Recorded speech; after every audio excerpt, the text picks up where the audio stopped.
When you go black and white, you can't really go wrong.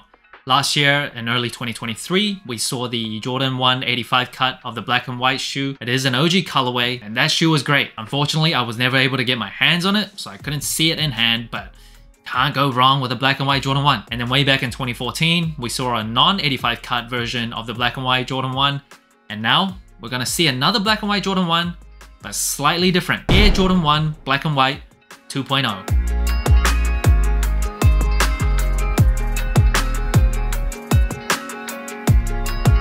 Now this shoe is dropping on February 24th for $180. Originally, when the Jordan 1s first released, they came out with a price of $65, which is around $185 in today's buying power. So pretty expensive back then, still pretty expensive now. Now the shoe is obviously pretty close to the OG Shadows. Now first impression, as a black sneaker lover, as someone that really likes this type of color blocking for Jordan 1s, where you get the black base with another color on the swoosh as well as the heel and toe box. I like this colorway, but for whatever reason, I don't like it as much as comparing it to like a shoe that has another color where this shoe is white. I just think when it's not white on those areas of the shoe, it just looks better, and I can't describe it. It's completely intangible. It makes no logical sense. And the upper sole of this shoe, it is a pretty general standard Jordan 1 upper sole. It's just completely leather upper sole. And the leather, it's decent, nothing too special. But what is special, or what's unique, I guess, is the black leather on this shoe. It is just very smooth. It's like extraordinarily smooth, like unusually smooth. It lacks that kind of shiny gleam, that coating that comes with a lot of Jordan 1 black base sneakers. This shoe almost has like a matte look to it. Almost feels like satin with how smooth it is. I do prefer a leather where you can see the texture more clearly. On like shoes like the Jordan 13s or like a lot of 3s. We've seen quite a few Jordan 1s recently go that route, especially women's exclusive Jordan 1s. But this shoe, the leather on these, you don't see that texture as clearly. Now officially this white is summer white, so it's not like a sail white, not like a vanilla white, not like an off-white. I do like that. I don't like that kind of pre-aged look. I don't hate it, but I don't love it. So I do like this combination. And in terms of everything else on the Jordan 1, it's pretty standard. The nylon tongue with the Nike Air branding on the tag. And of course, the original Air Jordan logo, the Wings logo, debossed into the shoe. And just like other Jordan 1s, the shoe comes with a rubber cup sole with a Nike Air unit on the heel. Very, very ancient tech specs, but still one of the best outsoles, a rubber outsole out of all sneakers in history. Now in terms of the color of the sole, I'm very glad they left it white. Imagine if they went with like a black and white colorway and they made this part sail, that pea color. I would have gone nuts. Very glad they kept it summer white. Now this shoe doesn't come with any extra laces, which pretty much makes no sense to me. I think if there was any shoe that you could easily give an extra laces for that would change how this shoe looks but still be on brand, on theme, would have been this one. White laces, just literally reverse it, would have given it a different look. But no, just black laces out of the box. Box of the shoe, black and white, Air Jordan 1 Nike box, that's it. Nothing too special, but it didn't need to be.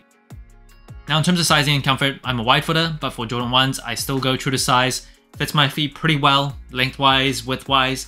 It all wraps around my feet, so if you don't have wide feet, or if you do have wide feet, I do just recommend sticking true to size. In terms of comfort, this shoe fits like any other Jordan 1. It's not the most comfortable shoe. For everyday use, like casually wearing it here and there, definitely no problems at all, but it is more of a stiff feeling shoe. You are pretty close to the ground. Nike Air cushioning, that's it. Rubber cup sole has some weight to it. It's not as soft, not as responsive as like a polyurethane or Phylon midsole, so you definitely feel it.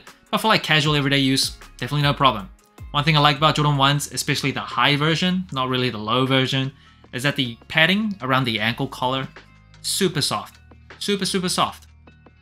And that brings the total sole score of the Air Jordan 1 Black and White to 29 out of 40. Pretty average score compared to other general releases.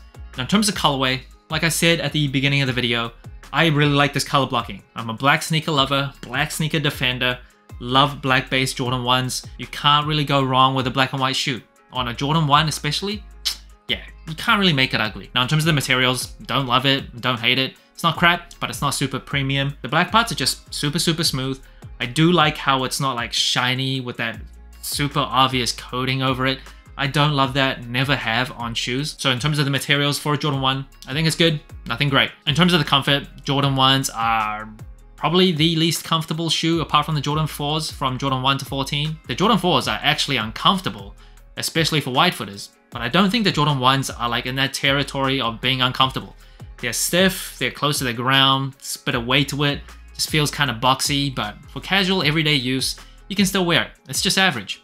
In terms of versatility of this shoe, the Jordan 1s, despite people not liking it anymore in 2024 apparently, it's still one of the most versatile sneakers ever. I do think the reverse color blocking of this shoe is more versatile, so mainly a white-based sneaker.